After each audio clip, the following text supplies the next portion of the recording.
Hey guys, how you doing? Michael here. So I want to talk a little bit more about the science behind what we do. So it's not just a thing where you're seeing what we're doing, but you don't really understand what we're doing. So why we do what we do? The simple answer is that we're trying to trigger an autonomic response.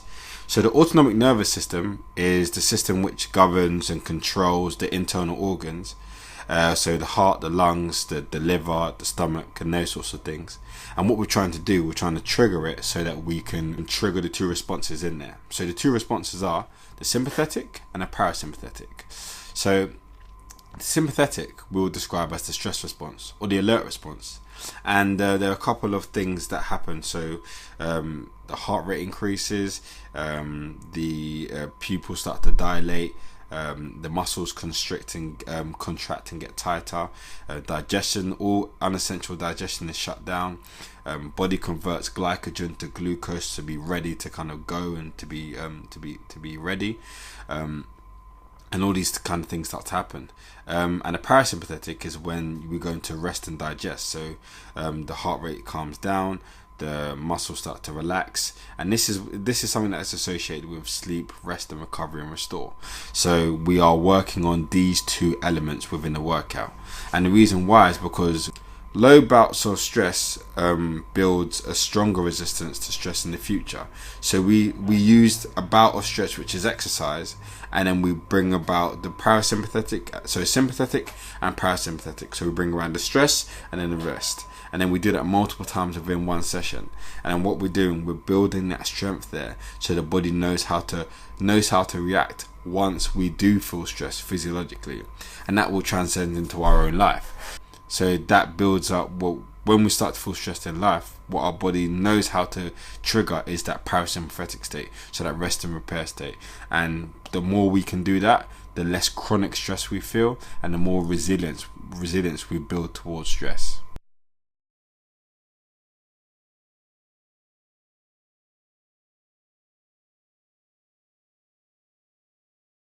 I'm wearing the stressless band at the moment. It's the Muse, which detects brainwaves, and that's how you measure stress, which Michael has very cleverly incorporated into the stress test. So yes, we have viewers. I've just finished a 7-minute meditation. After you saw like my son jumping around, my daughter's here, did a workout, so I was really like built up and stressed. Now I'm like chill. So my last results, I was 6% calm. We're doing a stress test once each week, and then we can compare that as a kind of cumulative thing. My first stress test, I was 1% calm. 1% calm during the meditation. So to get to 6% calm for my second results, that was like a massive increase. That's a massive increase. Yeah. Today, I've just achieved, I'm getting goosebumps. Look at the goosebumps. Can I show you the goosebumps? I've just achieved 51% calm. 51%! She's a seasoned meditator I now. can't believe it. Like literally, like I've got goosebumps. Do you know what this means to me? Like when I met Michael, I was so stressed, but didn't realise that I was stressed. I was like all the time, rushing from one thing to another. But I thought I was handling it really well. I need a little knife to get this out. He needs a knife. My son needs a knife. Maybe a screwdriver or something. What is it? Is it blue tack? Oh, you got blue tack stuck in the clock. Interesting. Blue tack stuck in a pocket watch. But when we began, like I thought that I was dealing with the stress really well. I thought like, I'm a single mum. I work really long hours. Everything is staying right. It's doing what it should do. I'm juggling everything and it's how it should be. But actually, it's the effects of long-term stress. Doing your exhaustive maximum every single day, never having any downtime. That's what makes you ill. Now, like to be able to say that, my first test identified, like it was off the chart. I got like 4 seconds of calm in 5 minutes? 4 seconds of calm, yeah. Yeah, now I've just done, like, I will show you the results. Let me show you the results. You're going to be amazed, guys.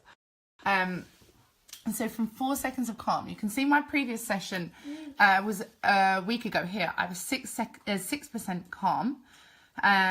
We did it on Thursday. Today is again Thursday. 51% calm.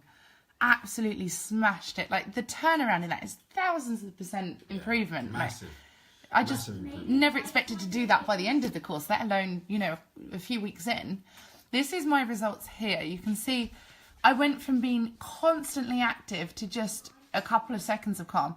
Now I've stayed constantly calm and neutral with only 4 seconds of activity.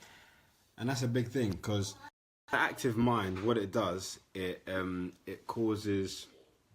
compounds physiological stress within the body. So in order to have your mind, or have control of your mind so you can make it calm, it is therefore lowering the amount of stress that's in your body, which is very important, especially when there's other forms of stress, where there's physical stress, there's emotional stress.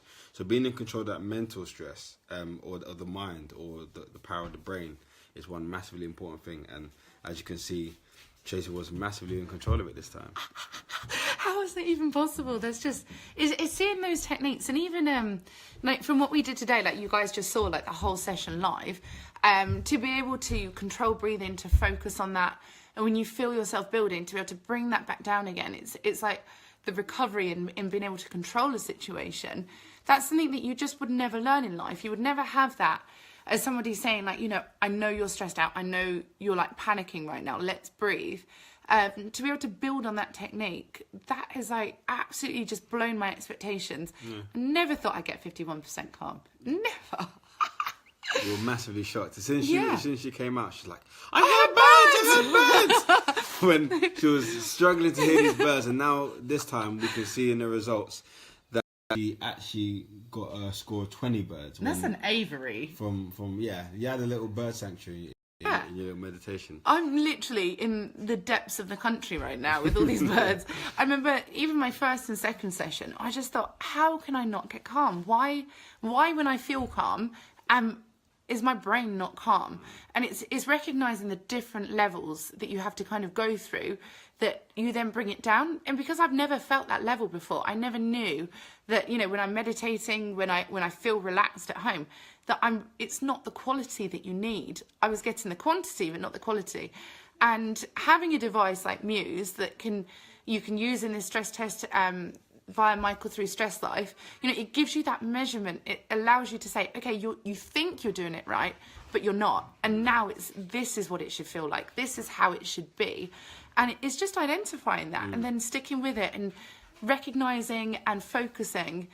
And I just can't believe I got 51% calm with all those birds. And what you do with this, so once you get so obviously now Tracy got a fantastic score of 51%. Now she knows what that feeling is inside of her. So if she is feeling stressed outside of, and she hasn't got the Muse on, she can now remember how that felt when she had the Muse and bring her mind and her body back down. And that's the most important thing. So it's showing you that, okay, cool, when you did this worked. So now when you're away from it, if you continue to do this will continue to work and bring down your stress levels. Yeah, and you're always going to have stress, like every single day, obstacles.